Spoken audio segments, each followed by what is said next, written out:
A fresh scandal has sparked a social media firestorm in a nation already facing many socio-political difficulties. Please kindly hit on the subscribe button as we go into the details.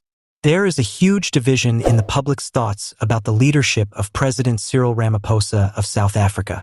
It all started with a harsh remark made by Zama, an ex-user. Cyril Ramaphosa has taken our country 30 years back. He is a black person's curse. This strong and moving remark gained popularity right away, evoking a flurry of responses. The comment thread quickly turned into a heated debate between opposing viewpoints.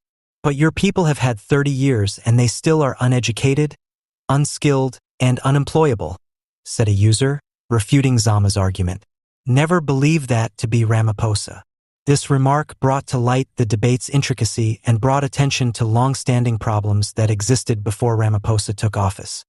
Advocates of Zama's perspective contend that unemployment and economic inequality among South Africans of African descent have become worse during Ramaphosa's administration. They accuse him of failing to address underlying disparities based on the sluggish progress of land reform and economic development. The nation's problems, according to critics, are made worse by official inaction and corruption scandals. On the other hand, supporters of Ramaphosa maintain that the president inherited a history of entrenched difficulties from his forebears. Despite major challenges, they contend that his government has made progress in combating corruption and promoting economic development. These backers argue that Ramaphosa is leading South Africa during an unparalleled crisis and highlight the effect of the COVID-19 epidemic and global economic slump on the nation's development. The discussion reflects the ongoing battle in South Africa for significant change as well as larger social discontent. The conversation around Ramaphosa's leadership continues to be a microcosm of the country's larger conversation on development and accountability as people continue to express their aspirations and worries. Once more, unexpectedly, initial negotiations between the ANC and DA to work together in the city of Johannesburg and other hanging municipalities have been revealed by ANC Secretary-General Fikel Mbalula with the goal of promoting municipal stability.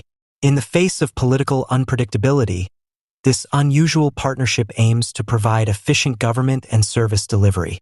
Mbalula emphasized the unfeasibility of interacting with the EFF, referring to their erratic position as blowing hot and cold.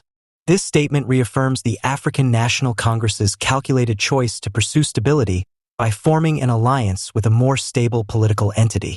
It is envisaged that the partnership would tackle significant local issues, using the advantages of both sides to lessen the effects of political division.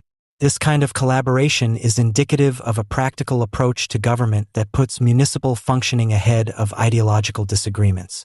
Speculators surmise that this partnership may establish a standard for next political dynamics, perhaps changing municipal government tactics throughout the country.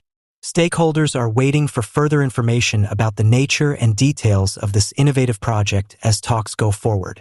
Residents of Johannesburg and the impacted municipalities see this event as a turning point in the local political landscape, one that promises a concentrated effort towards better administrative coherence and service delivery. If this partnership is formalized, it might represent a dramatic change in the political climate in South Africa and highlight the ANC's dedication to responsible leadership during difficult times. Mzwakhe Mbatha, a prominent councilor and the main whip for the Newcastle neighborhood area, has been excused by ActionSA due to grave allegations against him, including misusing an official car. Mbatha was allegedly using the car to transport drunk women and conduct other unofficial activities.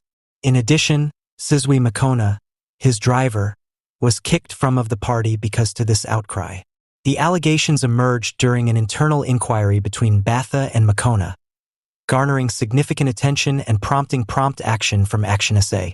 The party emphasized that it was required to maintain integrity and accountability in its roles.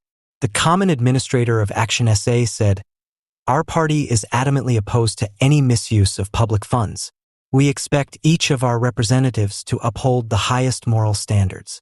In order to maintain the coalition between ActionSA, the Inkatha Opportunity Party, IFP, and the popularity-based collusion, DA, Mbatha's role as boss whip was essential.